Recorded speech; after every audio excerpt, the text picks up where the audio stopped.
तो engineering mathematics 1 के lecture में स्वागत है और यह लेक्चर संख्या 24 है और हम इम्प्रॉपर इंटीग्रल्स के बारे में बात करेंगे।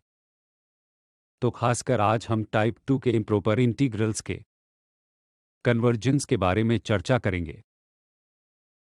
और पिछले लेक्चर में हमने इस टेस्ट इंटीग्रल को देखा है जो इसे b और x माइनस ए पावर p पर 1 था, तो यह है टाइप 2 का इम्प्रॉपर इंटीग्रल क्योंकि यह इंटीग्रैंड अनबाउंडेड है जब x गोज़ टू इसे, तो यह इंटीग्रल जो टेस्ट इंटीग्रल है। और आज हम दूसरे इंटीग्रल्स की कन्वर्जेंस सिद्ध करने के लिए इस इंटीग्रल का इस्तेमाल करेंगे। और यह इंटीग्रल कन्वर्जेंस होता है जब p 1 से कम होता है, वे बिल्कुल 1 से कम होते हैं। और यह इंटीग्रल डाइवर्ज होता है अगर यह p 1 से ज़्यादा या उसके बराबर होता है। तो शुरुआत के लिए हमें फिर से याद करना होगा, यह टाइप 2 का इंटीग्रल इम्प्रॉपर इंटीग्रल है और हम यह नोटेशन इस्तेमाल करेंगे जो कहता है कि यह a प्लस, यह नोटेशन का मतलब है यह f(x) अनबाउंडेड हो जाता है जब x गोज़ टू a। तो यह नोटेशन इस्तेमाल होगा जब हमने यहाँ उदाहरण के लिए b माइनस इस्तेमाल किया, इसका मतलब है f अनबाउंडेड हो जाता है जब x गोज़ टू b। तो इस मामले के लिए जब हमारे पास इंटीग्रल होता है जहां f(x) अनबाउंडेड हो जाता है जब x गोज़ टू b, तब हम फिर से इस इंटीग्रल के सिमिलर टाइप के इंटीग्रल को बस इस सब्स्टिट्यूशन से निकालेंगे। तो अगर आप यहाँ सब्स्टिट्यूट करें x बराबर है b माइनस टी के, तो अगर हम x बराबर है b माइनस टी के सब्स्टिट्यूट करें तो तब यह इंटीग्रल f बन जाएगा और यह b माइनस टी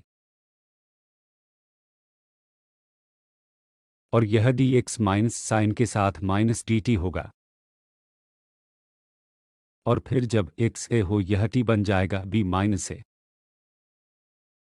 और यह जब x b माइनस होगा तो यह बन जाएगा 0, तो यह लिमिट बदल देगा और हमें यह 0 प्लस से b माइनस a मिलेगा। और फिर f(x) dx, तो यह वह इंटीग्रल होगा जिसे हम फिर से कंसिडर करेंगे कि f(x) अनबाउंडेड होता है जब x गोज़ टू जहां 0 है। तो में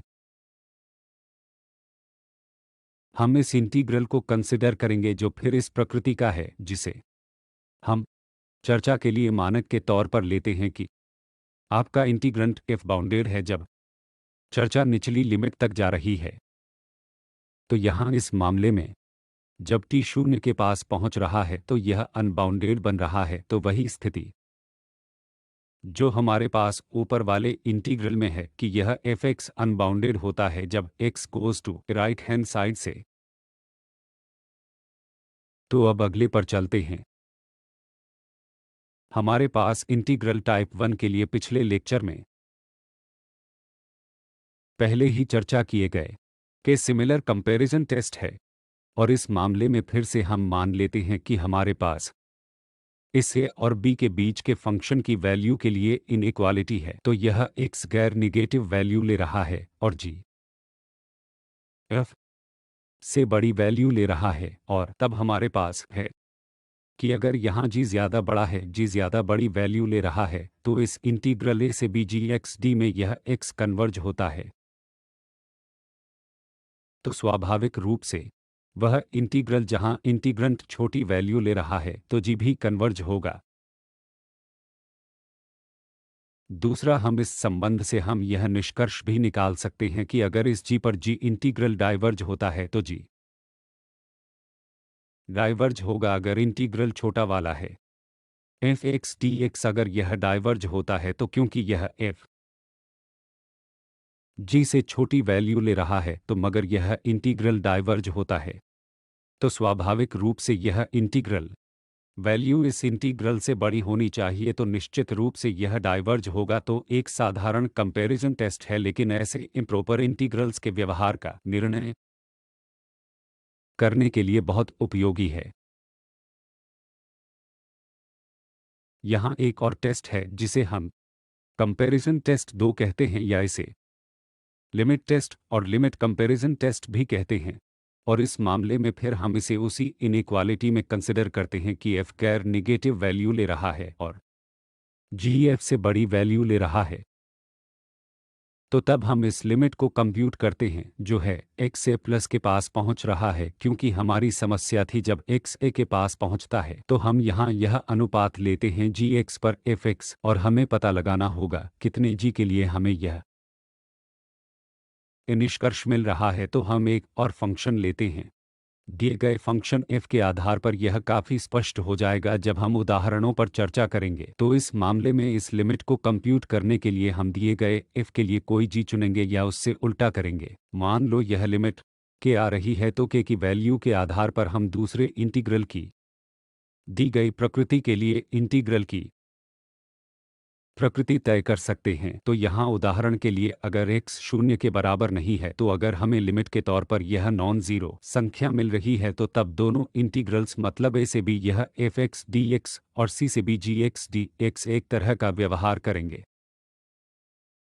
और यहाँ कारण यह है कि जब x गोज़ टू a, यह अनुपात एक नॉन ज़ीरो संख्या है, जिसका मतलब है वे एक तरह का व्यवहार करते हैं। जब x a के पास पहुंचता है तो फिर इस मामले में उनके इंटीग्रल्स भी या दोनों डाइवर्ज होंगे या दोनों कन्वर्ज होंगे, और यह बहुत उपयोगी है। और ज़्यादातर उदाहरण बिल्कुल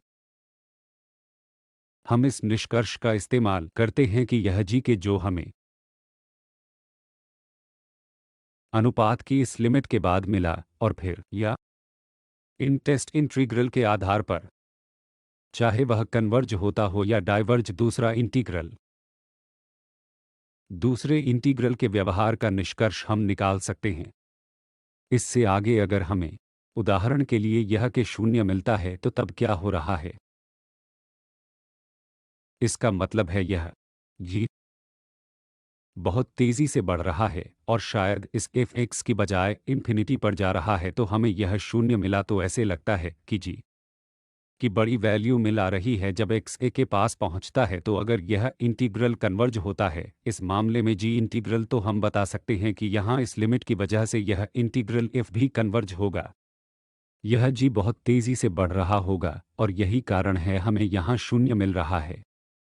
और तब अगर यह जी कन्वर्ज होता है तो बी एफ भी कन्वर्ज होगा। तो बिना प्रूफ के सिर्फ अंतर्ज्ञान से हम महसूस कर सकते हैं कि यह नतीजे सही हैं। फिर से अगर के शून्य हो तो इससे उल्टा हो जाता है। तो कि इंफिनिटी है तो इस मामले में एफ एक्स इंफिनिटी पर जा रहा है, इस जी फंक्शन से ज़्यादा तेज़ी से अनबाउंडेड हो रहा है। और अगर यह जी फंक्शन यहाँ डाइवर्ज हो जाता है, हम निष्कर्ष निकाल सकते हैं कि दूसरा इंटीग्रल जो ए से b f x d x है वह भी डाइवर्ज होता है। तो इस साधारण टेस्ट से हम कई उदाहरणों पर चर्चा कर सकते हैं जहां जिस इंटीग्रल पर हमने अभी चर्चा की है उस टेस्ट इंटीग्रल के आधार पर यह बहुत उपयोगी होने वाला है। टाइप 1 इंटीग्रल के लिए एक और डिरिक्लेट टेस्ट था जिस पर हमने बार बार चर्चा की है, और यहाँ भी फिर से हमारे पास एक पैरेलल टेस्ट है जो लगभग वैसा ही है कि अगर यह एफ इंटीग्रल समान रूप से बाउंडेड है, उसका मतलब है यहाँ इसे बड़े किसी भी बी के लिए हम इसे किसी एप्सिलॉन पॉजिटिव के लिए किसी कांस्टेंट से बाउंड कर सकते हैं।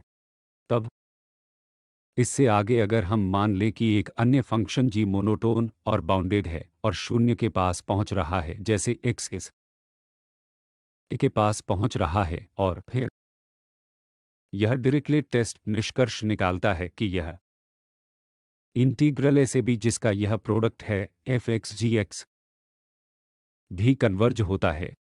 तो यह डिरिक्लेट टेस्ट बहुत उपयोगी होता है जब हमारे पास दो इंटीग्रल्स का इस तरह का प्रोडक्ट होता है और एक हमें पता होता है कि यह मोनोटोन है और यह बाउंडेड है और शून्य के पास पहुंच रहा है, और यहाँ यह दूसरा इंटीग्रल समान रूप से बाउंडेड है। तो इस मामले में हम इसकी कन्वर्जेंस सिद्ध करने के लिए यह डिरिक्लेट टेस्ट इस्तेमाल कर सकते हैं जब हमारे पास इस इंटीग्रल में यह प्रोडक्ट है। उदाहरण के लिए हम इस इंटीग्रल 0 से 3 और डी एक्स 3 - x² √x² + 1 का कन्वर्जेंस टेस्ट करना चाहते हैं। तो अगर आप इस इंटीग्रल की कन्वर्जेंस टेस्ट करना चाहते हैं तो हमें पहले ध्यान देना होगा कि इंटीग्रैंड ऊपरी सिरे से अनबाउंडेड है। तो हम हमारी पहले की चर्चा के अनुसार हम इस बारे में बात कर रहे हैं, मेरा मतलब हम इसी तरह कर सकते हैं जब हमारे पास यह इंटीग्रल ऊपरी सिरे पर अनबाउंडेड बन रहा है, लेकिन दूसरा तरीका है हम किसी उपयुक्त सब्स्टिट्यूशन द्वारा कन्वर्ट कर सकते हैं ताकि हमारा इंटीग्रंट अनबाउंडेड हो रहा हो।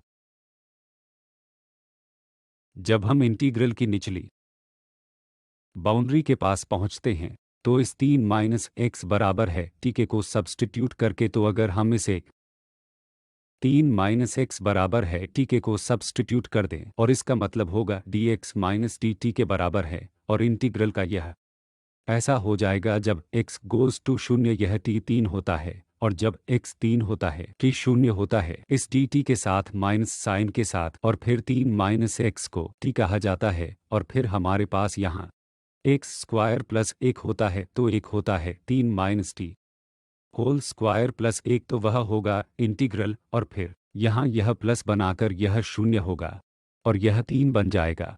तो हमारे पास है इंटीग्रल 0 से 3 D T over T D और 3 माइनस टी स्क्वायर प्लस 1।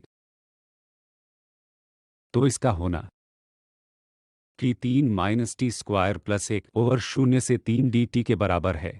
हम अब इस इंटीग्रल की कन्वर्जेंस के बारे में बात कर सकते हैं, और अब हमारा इंटीग्रंट यहाँ अनबाउंडेड हो रहा है। जब यह t 0 पर जा रहा है तो निचले सिरे पर इंटीग्रल के, तो अब हम कंपैरिजन के लिए यह फंक्शन ले सकते हैं जी टी बराबर है टी पर 1 के, तो हम टी पर 1 लेते हैं, और हम किस कारण से किसी पर 1 क्यों ले रहे हैं स्पष्ट है। इस मामले में जब हमारे पास यह फंक्शन है तो हमारा इंटीग्रंट था यहाँ टी स्क्वायर रूट पर एफ टी, और यह 3 minus t whole square plus 1, तो यह था इंटीग्रंट। और जब t 0 के पास जा रहा है, तो जब t 0 के पास जा रहा है, जबकि यह t पर एक समस्या पैदा कर रहा है, यहाँ बिल्कुल कोई समस्या नहीं है, यह स्क्वायर रूट जब t 0 के पास जा रहा है बाउंडेड है, तो यह फंक्शन इस t पर 1 की वजह से अनबाउंडेड हो रहा है। तो इसका मतलब है यह व्यवहार जहां t 0 के पास जा रहा है इस t पर 1 द्वारा कहा जा रहा है, तो इसलिए हम यह फंक्शन जी t पर 1 के तौर पर चुनेंगे। तो यह कारण है हमने यहाँ अब इसे लेकर यह फंक्शन t पर 1 लिया है। हम इस लिमिट को t 0 के पास जा रहा है के तौर पर कंप्यूट कर सकते हैं जी टी पर एफ टी, तो यह एफ टी है t पर 1 और इस 3 minus t square plus 1 square root, और फिर जी टी फिर से t पर 1 होगा, तो यह t कैंसल हो जाएगा, और फिर तब जब t 0 के पास जा रहा है आपको स्क्वायर रूट 10 पर 1 मिलेगा। तो तब यह integral 3 minus x square root x square plus 1 पर 0 से 3 डी एक्स डाइवर्ज होता है, क्योंकि यहाँ यह इंटीग्रल t पर 1 जब हम इस इंटीग्रल को लेते हैं, क्योंकि अब हम इंटीग्रल जी से कंपेयर करने वाले हैं, क्योंकि यह टेस्ट कहता है जब लिमिट एक नॉन ज़ीरो संख्या होती है, यहाँ यह नॉन ज़ीरो संख्या होती है, तब दोनों इंटीग्रल दोनों मतलब एक है। यहाँ यह 0 से 3 टी डी टी पर 1, तो यह है इंटीग्रल, और यह इंटीग्रल जिसे हम कन्वर्जेंस के लिए टेस्ट कर रहे हैं, और मूल रूप से यह यहाँ इस फंक्शन द्वारा दिए गए x के प्रारूप में था। तो क्योंकि यह इंटीग्रल जिसे हम t पर 1 के साथ कंपेयर कर रहे हैं यह इंटीग्रल डाइवर्ज होता है, तो अगर यह इंटीग्रल डाइवर्ज होता है तो यह इंटीग्रल भी डाइवर्ज होगा, और स्वाभाविक रूप से दिया गया इंटीग्रल यह 3 minus x x square plus 1 पर डी एक्स भी डाइवर्ज होगा। तो इस साधारण कंपैरिजन टेस्ट द्वारा हम बता पाते हैं बिना इंटीग्रल की वैल्यू स्पष्टता कंप्यूट किए हुए कि यह इंटीग्रल डाइवर्ज होता है। अब हम इस इंटीग्रल की कन्वर्जेंस टेस्ट करेंगे जहां हमारे पास पाई से 4 पाई और cube root x minus pi d x पर साइन एक्स है। तो अब हमारे पास फिर से यह समस्या है जब एक्स इन्फिनिटी पर जा रहा है, यह इंटीग्रंट और जा रहा है अनबाउंडेड हो रहा है। और अब हम यहाँ कन्वर्जेंस पर चर्चा करेंगे। तो यहाँ बल्कि देखना आसान है कि अगर हम इंटीग्रंट की दी गई एब्सोल्यूट वैल्यू लेते हैं, तो हम पहले ही पिछले लेक्चर में चर्चा कर चुके हैं किसे एब्सोल्यूट कन्वर्जेंस कहा जाता है। तो अगर हम इस इंटीग्रंट की एब्सोल्यूट वैल्यू लेते हैं और चाहे वह इंटीग्रल कन्वर्ज होता है, हम उसे कहते हैं इंटीग्रल एब्सोल्यूटली कन्वर्ज होता है, तो इस मामले में हम इस इंटीग्रैंड की एब्सोल्यूट वैल्यू लेते हैं और यह 1 पर से बाउंडेड होता है क्योंकि यह साइन x 1 से बाउंडेड है। तो यह इंटीग्रल यह एब्सोल्यूट वैल्यू x माइनस पाई के क्यूब रूट पर 1 से बाउंडेड है। और इस मामले में जब हमारे पास यह है तो और हमें टेस्ट इंटीग्रल के बारे में पता है यह कैसे व्यवहार करता है, तो यह इंटीग्रल 0 से पाई इस cube root x minus pi d x पर 1 यह कन्वर्ज होता है क्योंकि पावर 1/3 है जो 1 से कम है, तो यह इंटीग्रल यहाँ किसी भी power x minus P x minus पाई पावर के लिए कन्वर्ज होता है। यहाँ 1 से कम कोई भी पावर हो यह इंटीग्रल कन्वर्ज होता है, तो यहाँ हमारे पास यह पावर है 1/3, तो यह कन्वर्ज होता है और तब हमारे पास यह इंटीग्रल पाई से 4 पाई साइन x पर यह कन्वर्ज एब्सोल्यूटली, तो हमारे पास यहाँ एब्सोल्यूट कन्वर्जेंस है। और इसका मतलब है यह इंटीग्रल निश्चित तौर पर कन्वर्ज होता है क्योंकि हमारे पास एब्सोल्यूट कन्वर्जेंस है। एब्सोल्यूट कन्वर्जेंस का मतलब है इंटीग्रल की कन्वर्जेंस। अब अगर हमारे पास थर्ड काइंड का इम्प्रॉपर इंटीग्रल है तो बस याद करने के लिए थर्ड काइंड का इम्प्रॉपर इंटीग्रल क्या था, यह था काइंड 1 और काइंड 2 के इंटीग्रल्स का मिश्रण। तो हमारे पास उदाहरण के लिए यह इंटीग्रल 1 से infinity x square root x minus 1 dx पर 1 है। तो हमारे पास दोनों मामले हैं, यहाँ हमें इंटीग्रल की लिमिट में इन्फिनिटी दिखती है और जब x 0 पर पहुँच रहा है तब भी यह इंटीग्रैंड अनबाउंडेड हो रहा है। तो हमारे पास टाइप 1 का इंटीग्रल भी है और f भी टाइप 2। तो ऐसे इम्प्रॉपर इंटीग्रल हम पहले और दूसरे प्रकार के इंटीग्रल की टर्म्स में व्यक्त कर सकते हैं और फिर हम मूल रूप से ऐसे इंटीग्रल्स का मूल्यांकन कर सकते हैं या हम ऐसे इंटीग्रल्स की कन्वर्जेंस के बारे में बात कर सकते हैं। तो इस मामले में हमारे पास एक इंटीग्रल है 1 से infinity x square root x minus 1 dx पर 1 और इसे हम दो इंटीग्रल्स में विभाजित कर सकते हैं। तो पहले वाले में हमने लिमिट 1 से 2 ली है, तो यह लिमिट 1 से 2, और दूसरे मामले में फिर हमने 2 से इन्फिनिटी ली है। अब क्या होता है, फर्स्ट इंटीग्रल में कोई इन्फिनिटी नहीं है तो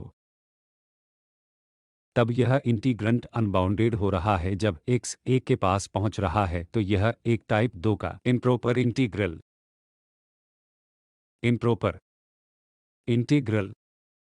है जिस पर हमने चर्चा की है और यहाँ इन्फिनिटी है। इसके अलावा कोई समस्या नहीं है, फंक्शन पूरी रेंज में 2 से इन्फिनिटी तक बाउंडेड है और यह है इंटीग्रल टाइप 1 का इम्प्रॉपर इंटीग्रल। तो हमने इस इंटीग्रल को दो भागों में विभाजित कर दिया है। पहला वाला टाइप 2 का इम्प्रॉपर इंटीग्रल है, तो फिर दूसरा वाला टाइप 1 का इम्प्रॉपर इंटीग्रल है। तो फिर हम हर एक की कन्वर्जेंस पर अलग से चर्चा कर सकते हैं।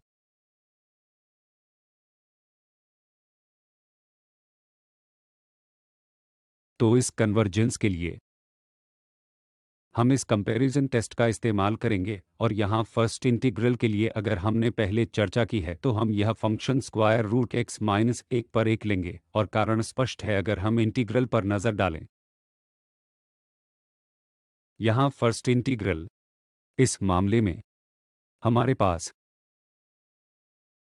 यह इंटीग्रैंड है x square root x minus 1 पर 1 जो अनबाउंडेड हो रहा है। जब x 1 के पास पहुंच रहा है तो यहाँ यह कारक square root x minus 1 function में यह अनबाउंडेड बना रहा है। जब x 1 के पास पहुंच रहा है तो हम चुनेंगे, हम उस फंक्शन के साथ कंपेयर करेंगे जो हमने यहाँ g(x) या g(1x) लिया है।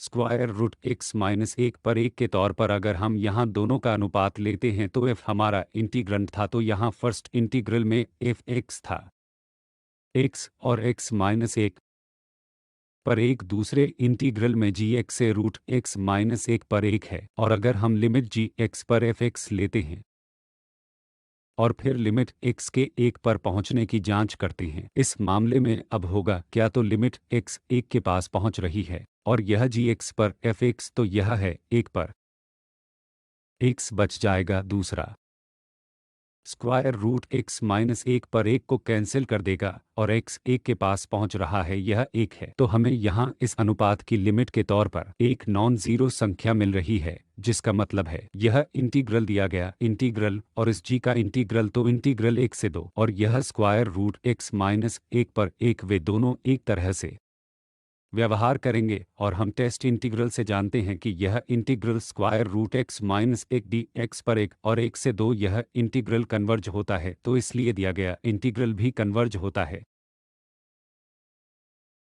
तो यह इंटीग्रल कन्वर्ज होता है। हमने कंपैरिजन टेस्टों से देखा है कि यह टाइप 2 का इंटीग्रल कन्वर्ज होता है। अब हम दूसरे इंटीग्रल को देखेंगे।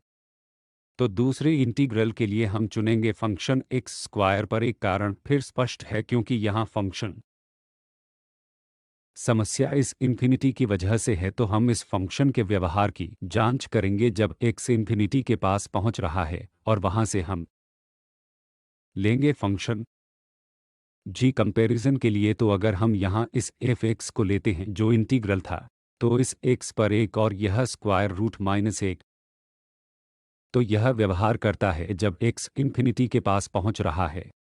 तो यह ऐसा है, मैं पहले इस एक्स स्क्वायर पर इसे दोबारा लिखूंगा और यहाँ मैं एक माइनस एक्स पर एक लूंगा, तो मैं इस एक्स एक को इस एक पर ले आया हूं। और अब अगर हम व्यवहार देखें जब एक्स इन्फिनिटी के पास पहुंच रहा है, तो यह टर्म यहाँ समस्या पैदा नहीं कर रही क्योंकि एक्स इन्फिनिटी पर जाता है, यह एक है और इसलिए हमारे पास यह एक्स स्क्वायर है। तो इस फंक्शन का व्यवहार है जैसे एक्स स्क्वायर पर एक, जब एक्स इन्फिनिटी के पास जा रहा है, तो यहाँ हमारे पास फंक्शन जी एक्स स्क्वायर पर एक के तौर पर है। तो इस जी को एक्स स्क्वायर पर एक लेते हुए, और अगर हमें कंपैरिजन टेस्ट के लिए यह लिमिट मिलती है, तो लिमिट एक्स इन्फिनिटी पर चली जाती है और यह जी एक्स पर एफ एक्स, तो एफ एक्स इस स्क्वायर रूट एक्स माइनस एक पर एक था और फिर यह जी एक्स फिर से एक्स स्क्वायर पर एक था, तो वहां हमारे पास एक्स स्क्वायर है, तो यह लिमिट इन्फिनिटी पर चली जाती है। तो हम फिर से यह कॉमन एक्स को लेंगे ताकि एक्स स्क्वायर कैंसिल हो जाएगा और हमारे पास होगा एक्स पर एक माइनस एक और स्क्वायर रूट। तो जब एक्स इन्फिनिटी के पास पहुंचता है, यह एक के पास पहुंचेगा, तो हमारे पास यह लिमिट होती है एक। और इस मामले में फिर से उसी कारण से दोनों इंटीग्रल एक जैसा व्यवहार करेंगे। तो एक यह यहाँ दिया गया इंटीग्रल और दूसरा हमारा टेस्ट इंटीग्रल। यह टेस्ट इंटीग्रल क्या है? इस जी फंक्शन एक्स स्क्वायर dx पर एक के साथ एक दो से इन्फिनिटी में टेस्ट करें और हमें पता चल जाएगा कि यह टेस्ट इंटीग्रल कन्वर्ज होता है। तो यह कन्वर्ज होता है, तो यह इंटीग्रल कन्वर्ज होता है और इसलिए दिया गया इंटीग्रल, दूसरा इंटीग्रल जो टाइप एक इंटीग्रल था, वह भी कन्वर्ज होता है। तो हमने अब यहाँ क्या देखा है कि राइट हैंड साइड पर दोनों इंटीग्रल कन्वर्ज होते हैं इस कंपैरिजन टेस्ट के द्वारा। वाकई अब इस मामले में हम वही विचार इस्तेमाल करके इस फंक्शन का भी सटीक मूल्यांकन कर सकते हैं इस इंटीग्रल को दो भागों में विभाजित करके, जहां फर्स्ट इंटीग्रल टाइप 2 का इंटीग्रल होगा, दूसरा टाइप 1 का इंटीग्रल होगा।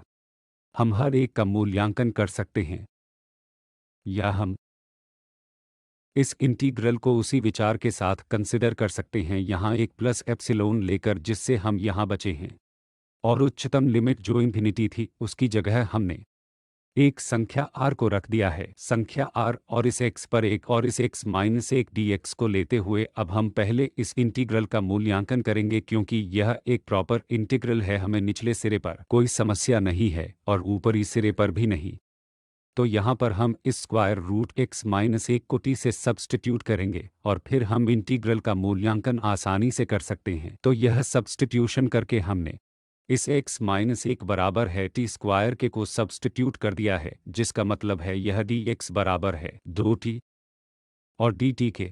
तो इस मामले में यह इंटीग्रल, तो अगर हम इस बारे में निश्चित इंटीग्रल में बात करें तो dx पर एक की जगह अब एक प्लस टी स्क्वायर आ जाता है और इस स्क्वायर रूट x माइनस एक की जगह t आ जाता है और यह dx दो टी द्वारा विभाजित गुणा टी, तो यह टी कैंसिल हो जाता है और यह इंटीग्रल बस 1 plus T square D T पर 1 बन जाता है, जिसे हम इंटीग्रेट कर सकते हैं, तो यह है 2 और tan इनवर्स टी, तो इंटीग्रल की वैल्यू और अब हम लिमिट वापस डाल सकते हैं। तो पहले यह x, तो यहाँ 2 tan इनवर्स और d t square root x minus 1 था, x माइनस 1,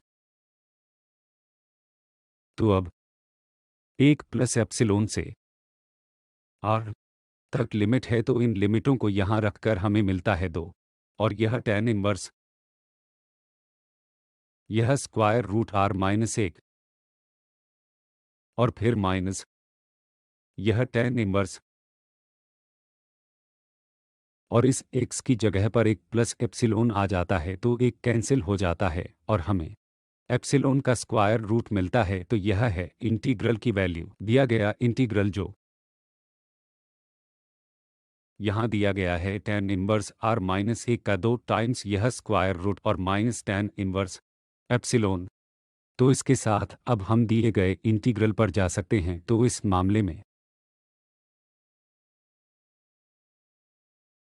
यह इंटीग्रल यहाँ 1 से इंफिनिटी x पर 1 और square root x minus 1 dx हमें मिलेगा जब हम इस एप्सिलॉन की लिमिट 0 लेते हैं और r को इंफिनिटी, तो इस इंटीग्रल में इंटीग्रल की वैल्यू लिमिट से आगे चली जाएगी।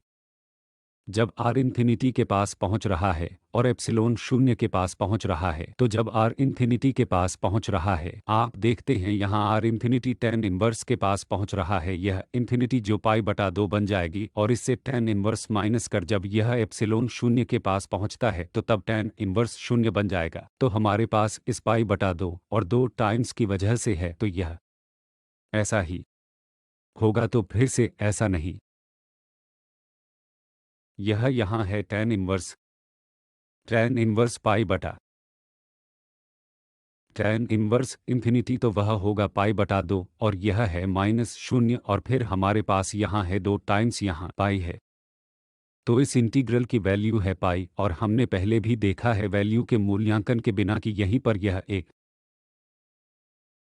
कन्वर्जेंट इंटीग्रल बन जाता है। और यहाँ बस एक टिप्पणी कि हमें उन इम्प्रॉपर इंटीग्रल्स का मूल्यांकन करते समय सावधान रहना चाहिए जहाँ इंटीग्रैंड परिभाषित नहीं है या यह बाउंडेड नहीं है।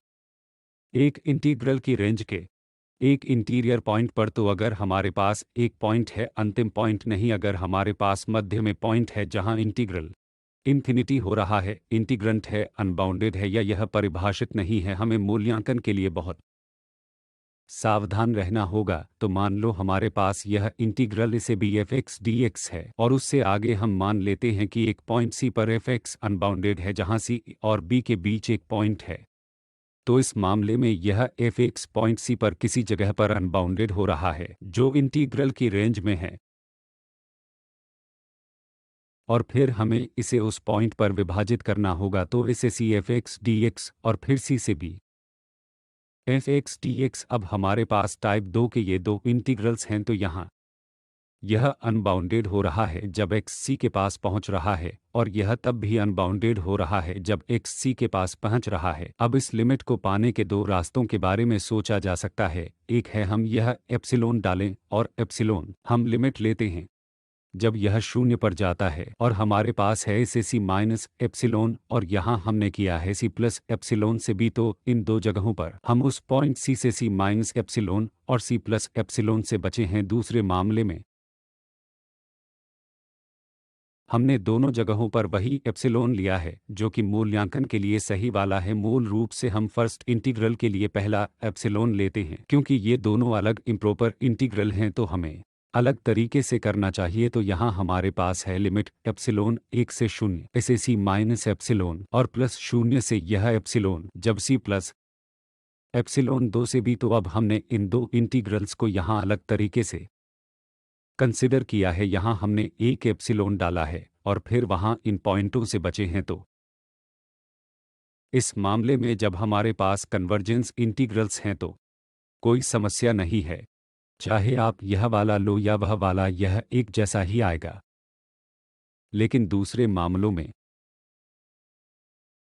यहाँ हमारे पास एक समस्या है क्योंकि हो सकता है यह एक डाइवर्जेंट इंटीग्रल हो और यह डाइवर्जेंट इंटीग्रल हो सकता है तो तब वैल्यू अलग होगी। तो उदाहरण के लिए हम यहाँ साधारण समस्या कंसिडर करते हैं एक्स क्यूब पर -1 से 1 यह dx और यह एक्स क्यूब dx पर -1 प्लस x पर 0 से 1 के बराबर है।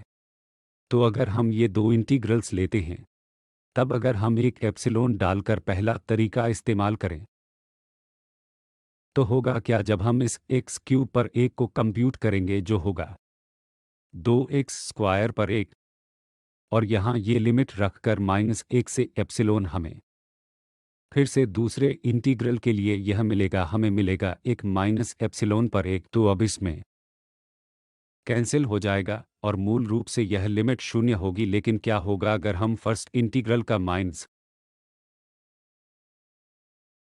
से माइनस एप्सिलॉन और फिर एप्सिलॉन 2 से 1 तक अलग मूल्यांकन करें, तब यहाँ इनमें से कोई भी इंटीग्रल नहीं, क्योंकि एप्सिलॉन 1 के साथ हमें यहाँ बिल्कुल यह मिलेगा और जब एप्सिलॉन 1 0 पर जाता है यह अनबाउंडेड होगा, यह इन्फिनिटी पर जाएगा। इसी तरह यह भी एक कन्वर्जेंट इंटीग्रल नहीं है तो यह भी डाइवर्ज होता है और यही कारण है हम यहाँ इसका मूल्यांकन नहीं कर सकते, क्योंकि इस जगह पर दिखने वाले दोनों इंटीग्रल डाइवर्ज होते हैं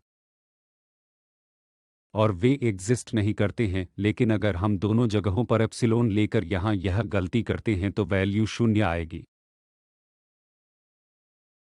तो निष्कर्ष पर आते हुए तो हमारे पास ये दो महत्वपूर्ण कंपैरिजन टेस्ट हैं। एक था जहां हम इस fx को 0 से ज़्यादा लेते हैं और gx fx से बड़ा या उसके बराबर, और फिर हम यह नोटिस करते हैं कि अगर यह g बड़े वाले को कन्वर्ज करता है तो स्वाभाविक रूप से छोटा वाला भी कन्वर्ज होगा, या दूसरी तरफ अगर छोटा वाला डाइवर्ज होता है हम निष्कर्ष निकाल सकते हैं बड़ा वाला भी डाइवर्ज होगा। तो हमारे पास यह कंपैरिजन टेस्ट है और एक और कंपैरिजन टेस्ट जो बहुत महत्वपूर्ण था और बहुत उपयोगी, जहां हम